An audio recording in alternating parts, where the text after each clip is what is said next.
and welcome back to the Readings from Neptune Tarot podcast. I am the Neptunian Kitty Kitty, and as promised, I am here to talk to you all about Mercury retrograde, what it is you need to know, and what it is we need to be aware of. So in 2024, Mercury will be retrograding in the signs of Leo and Virgo. Specifically now, we are already in the Mercury retrograde pre-shadow phase, which just happens right before it kicks into full retrograde gear. Okay, so here is going to be a brief overview of what you might be expecting during this period. Mercury retrograde in Leo is August 4th through 28th, 2024. So the focus is on creativity, self-expression, and personal projects. The impacts you might find is that you might find yourself revisiting old creative projects or reconsidering how you express yourself. Communication in romantic relationships or with children could also be highlighted, potentially leading to misunderstandings or opportunities to clear up past issues. So wherever it is you have Leo and Virgo in your natal chart, that is where this is going to be occurring. So I'm going to get into the houses as well. So the advice for this portion of Mercury retrograde is to use this time to review and refine your creative pursuits and be mindful of how you project yourself onto others. It's a good moment to have a lot of introspection and mindful moments and about how you want to be seen and how you express your individuality.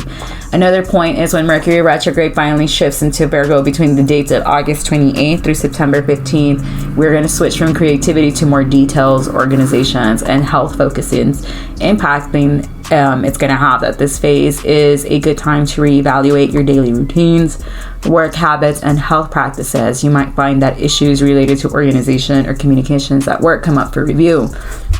This is a chance to correct mistakes, improve efficiencies, and refine your systems. The advice here is to pay attention to details and double check work. It is also a good time to address any health concerns or review your wellness routines. Be cautious about making significant changes or starting projects until after Mercury goes direct. And for me personally, it's 2 weeks after the post-shadow phase. So this ends September oh my gosh, it's right here in front of me. I'm already retrograding. If this ends, September 15th, I would wait 2 weeks after September 15th. Like I said, it's always, for me, it's 6 weeks, six to 9 weeks. We do the whole thing because I include the pre-shadow and the post-shadow phase. Okay. So overall, Mercury retrograde can be a period of reflection and reassessment rather than action. It is often associated with delays in travel, communications, and misunderstandings, so patience and flexibility are keys to survive. So sure, Mercury retrograde can impact each of the 12 houses in astrology differently, affecting various areas of life depending on where it is transiting. Transiting is meaning where it's at in your natal chart. It's just another word for travel, transient travel. Okay, here's a breakdown of what Mercury retrograde might mean for each house. So it's going down in your first house.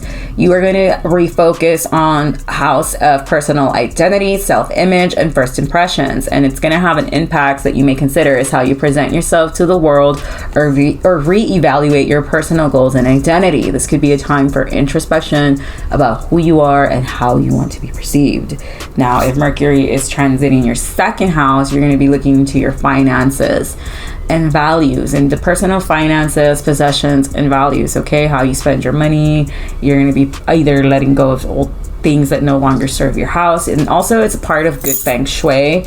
If you're holding on to dead weight and broken items, and also like if your drainages are clogged in your showers, you yourself está cerrando los caminos. You're closing your old caminos. So the way to bypass that is to keep everything unclogged. No hair, no nada, no sink, no shower, nothing clogged. Because not only that, but your bathroom in feng shui is associated with money. So the cleaner you have your restroom, the cleaner your finances are coming in. Because money is a currency and an energy that needs to be constantly moving. Okay, and also your values, and this doesn't have to be like material values. This can be personal values, how you want things to happen in a relationship. Okay, so you're going to be reevaluating that. Now, if Mercury retrograde is happening in your third house, communication, this is the house of communication and learning. This is ruled by Gemini, but depending on your rising sign, all these houses can be different. I'm just reading the overgeneralization of what each house has a theme, okay? So you're going to be focusing, if this is happening in your third house, you're going to be focusing on communication, learning, and local travel.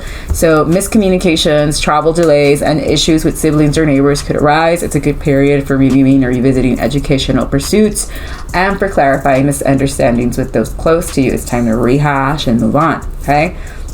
Now, if Mercury is transiting your fourth house, the focus is going to be on your home, family, and emotional foundation, since it is the house that is ruled by Cancer. So you may reflect on your home life, your family dynamics, or your personal foundations. It could be a time to resolve family issues, making home improvements, and reassessing your living situation. So you might end up being like, maybe I don't want to live here anymore and I want to move. So Mercury retrograde is a good time to start planning these things and start reviewing before you know it's Rosetta Stone. Okay, so now if Mercury is transitioning your fifth house, which it is happening in the house of Leo and Virgo, these are going to be biggies. If you have these natally there, you are going to be revisiting creativity, romance, and children. You might revisit old creative projects or romantic relationships. It is a period to reflect on how you express your creativity in your arts and affection and your canoodles and your snuggles, and possibly resolve past issues related to romance and children. So maybe you're finally going to decide, yes, we're having that baby, or no, this is a no-go. So depending on where you're at in your life and the perfection year, and if you're having a Saturn return and a Neptune return, which I'm also going to get into those later on in the podcast and later on throughout the seasons, well, throughout the year, because I do got to talk about Saturn and Pluto retrograde, but you're going to be revisiting that, okay? Now, if it's transiting your sixth house, which is the house of Virgo, which is also going to be happening in Virgo, you're going to be focusing on your work and on your health. So daily work routines, health, and services. You're going to be expecting a huge focus on work-related issues, health habits, and daily routines. So if you and your bosses are not jiving, you're going to be really focusing on that time. And it's time to review and potentially revise your work process and health practices, but avoid making major changes until Mercury goes direct. So if you're already like, nah, dude, this job is a no-go, no va valer, you know what it is, it's too much trouble than what it's worth, already start looking for a plan B, but don't sign any contracts until I say Libra season, when everything will be fair and just. Now, seventh house, if it's going through your seventh house, Mercury retrograde is going to have you looking into one-on-one relationships and partnerships. You might experience delays or misunderstandings in your romantic relationships, both personal and professional. Don't be having romantic relationships in your professional life. It's an opportunity to address any unresolved issues and reassess your partnership dynamics. Now, if Mercury is transiting your eighth house, transformation and shared resources, you're going to talk about how you share your assets, intimacy, and transformations. There may be a focus on financial matters related to others, like taxes, shared assets, as well as deeper emotional or psychological issues. It's a good time to reflect and resolve rather than making drastic changes. So shadow work, shadow work, shadow work.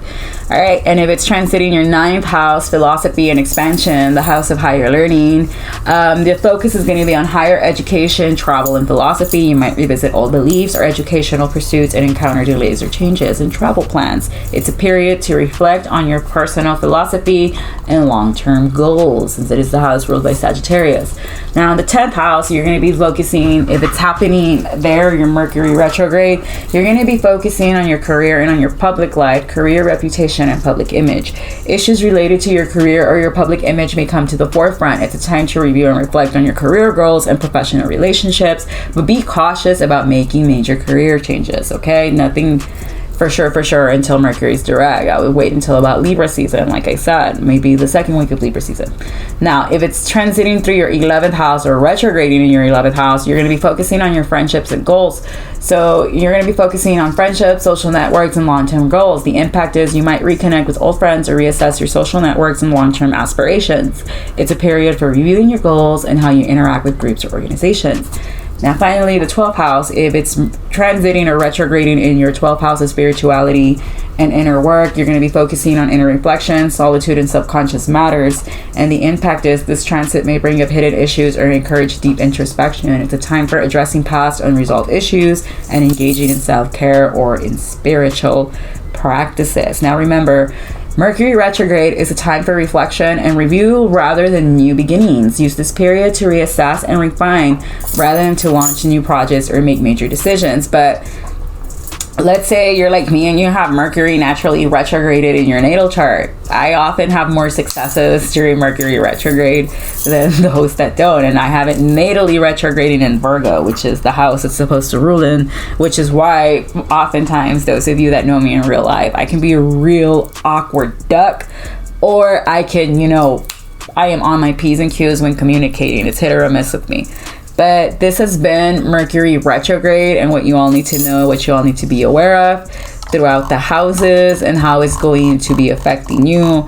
We talked about how it's going to start in Leo and then finish in Virgo. And we also talked about what the overall aspect, the generalization is, which is creativity, self-expression, and personal projects. And then we broke it down with the houses and talked about how depending on which house it is on your personal natal chart, that's the way it's going to be acting out for you.